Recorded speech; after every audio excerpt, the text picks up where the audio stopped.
So, the Warriors dynasty is very much alive and well. They are the 2022 NBA champions, beating the Boston Celtics in 6 games. And I'm here to talk about it. I know it's been a while since I've uploaded. I'll get into that later. But first, I want to just talk about these playoffs as a whole and also this Warriors championship, because what a run for them. I mean, these playoffs as a whole have been pretty interesting. A lot of blowouts, but also some very interesting games at the same time. And these finals, honestly, were really entertaining. Although there were a couple of blowouts, there were still some entertaining moments in this series that kept it interesting throughout. So I'm glad we got that. Two teams that, I mean, the Celtics-Warriors was not a finals matchup that everyone had predicted back in October. So to get it now was kind of interesting, especially in the way that it happened for both teams. But for the Warriors, man, I mean, what else is there to say? We've been here before with them.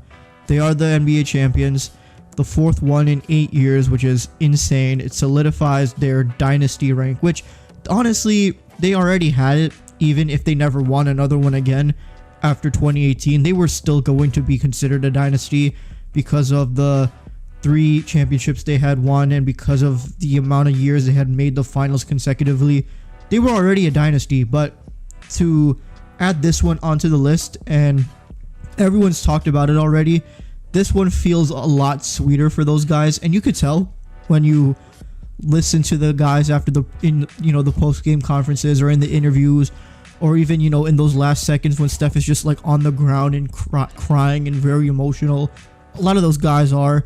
You could tell that this one meant a little bit more for a multitude of reasons. And just honestly, to take a second and just appreciate how special it is that we were able to see this kind of run from a franchise, because honestly, you don't get this very often in sports. You don't have these kinds of dynasties very often, right? The Warriors have kind of done this in such an incredible way, and it's very respectable because of the way that this team was built. Because everyone's going to talk about how, oh, they're not a super team, or, oh, they had Kevin Durant. I don't give a shit about any of that, to be honest with you. The fact that they won 4 in 8 years is impressive. I don't care what anyone says. The fact that they made, 4, 5, 6 straight finals, however many it is, that's insane. And also, for them to be basically non-existent for the past 2 years, where you had Klay hurt for 2 full years, Steph hurt for the majority of 1 year, and Draymond Green carrying the load with a bunch of young guys. They were the worst team in the NBA record-wise in 2020, right? They didn't even get qualified to make the bubble. And then the next year, Steph gets injured, Klay's still out, a lot of young guys still, and they, losing the play-in to Memphis. So for 2 years, they were basically like, hey, we were not 100%. We were not healthy. We had too many young guys with just not the experience. And for them to come back the next year with Steph healthy, having an MVP type season for most of the year, and Klay Thompson coming back and being, sure, not the same player, but still damn good.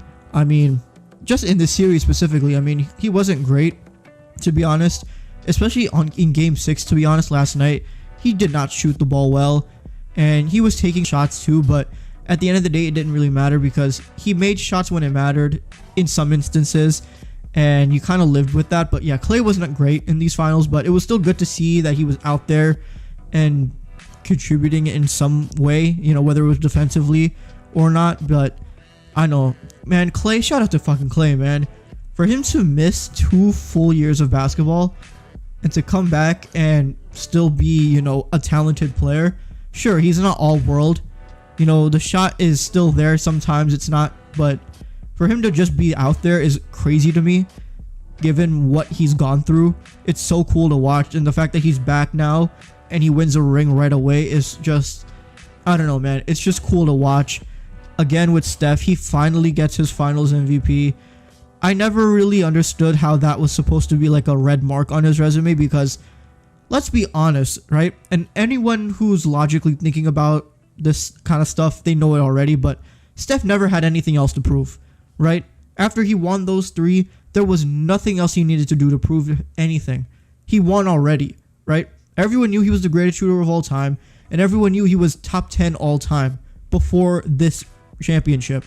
So it's not like this proved anything. It's just adding to what's already an all-time resume for a top 10 all-time player. This is not new for anyone, right? This is just adding on. This finals MVP just adds on to all of the great things that he's done in his career, right?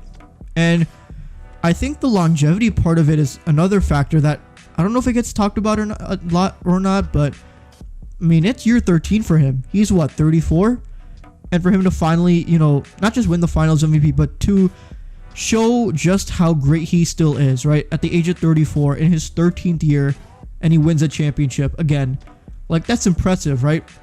Guys like him and LeBron, and yes, he hasn't won a ring, but Chris Paul, to me, those three guys, in terms of just longevity in their careers, is super impressive, right? And those three are all-time great players. So for LeBron, for guys like LeBron and even Steph in this instance to win championships, even in the quote later part in their career, is special to watch because it shows just how great they are, right? And you can't help but appreciate that. Draymond Green, new media. I mean, that's been the joke for this whole playoffs, basically, because he has a podcast and whatnot. I like that he got to talk his shit a little bit. It's kind of funny. You know, who doesn't love a little bit of petty? He threw some shade at Kevin Durant the other day. That was hilarious. He talked some shit with Boston, but that's kind of expected. It's cool to him. I mean, he had a good game yesterday, too. Like, all the shit he got for being basically not a non-factor offensively.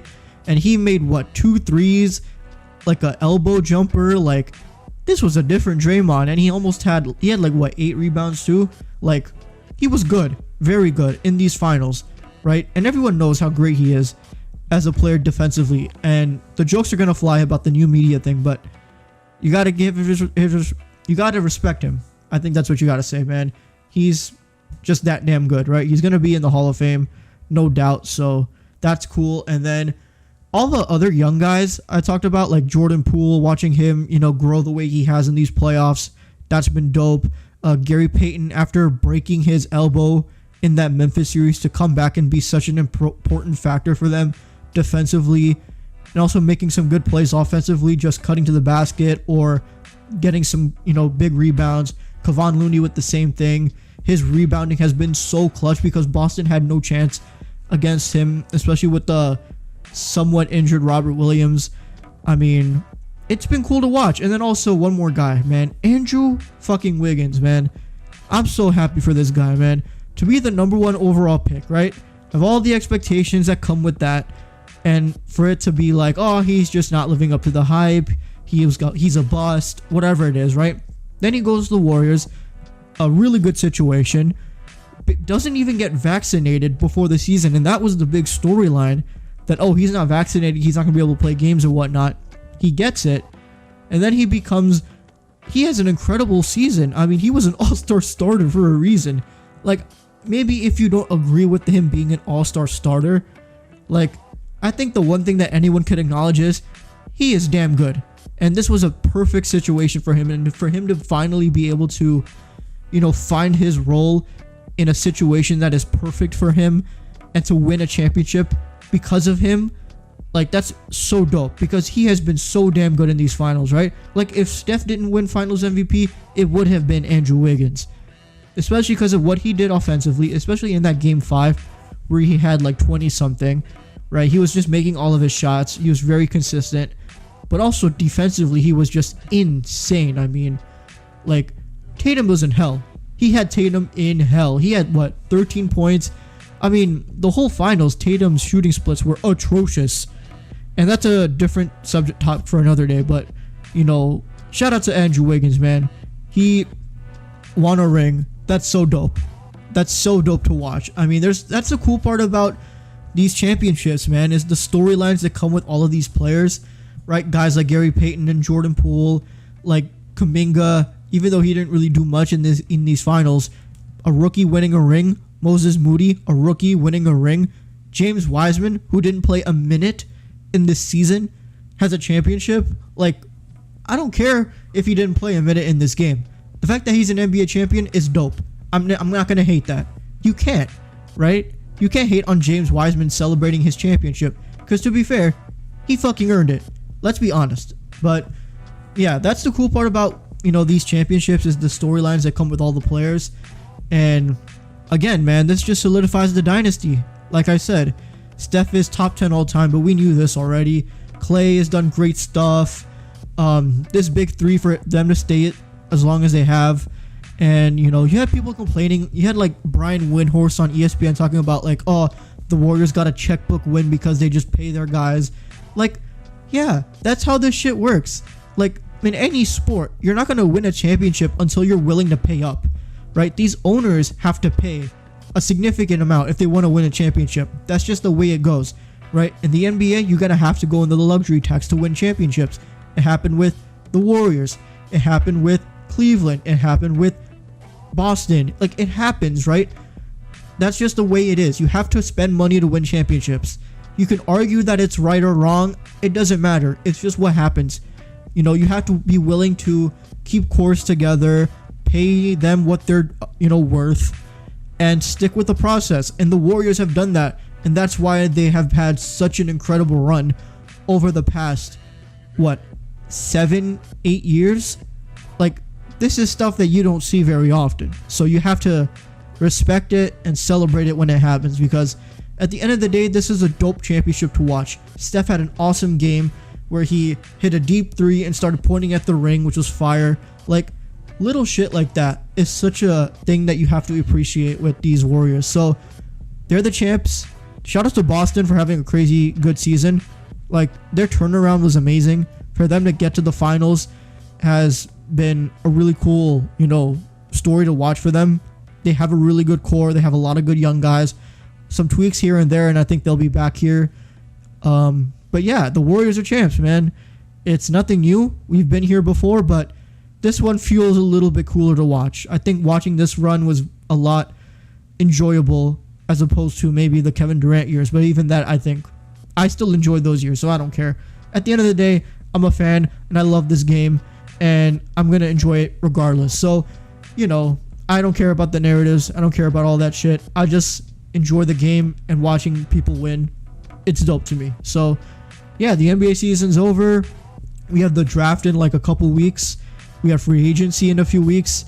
You know there's going to be videos on that because who knows what's going to happen. Things are very unpredictable in the NBA. We know how chaotic it can be. Then we have Summer League. So, you know, there's no dull moment in the NBA. That's just the way it is. So, look forward to that. I do want to apologize. It has been a while since I uploaded. I didn't even post anything in the playoffs. And I'm coming back now with a video when it's over. I know it's weird, but, you know, life happens. You know, you get busy and stuff. But I wanted to make a video today to celebrate the Warriors winning this title because it feels right to do it. So I'm glad I was able to do it. And I hope you guys enjoyed this video. If you enjoyed, leave a like. Comment down below what you think about this championship. What do you think it means for Steph and all that stuff? We know they're great already. But, you know, give your general thoughts on this series and these playoffs as a whole. And yeah, if you enjoyed this video, please also be sure to subscribe for more NBA content like this.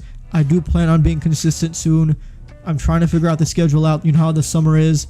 Life gets in the way of stuff, but, you know, I'm going to try my best. And that's it. Thank you guys as always for your continuous support, and I will see you guys in the next one. Peace.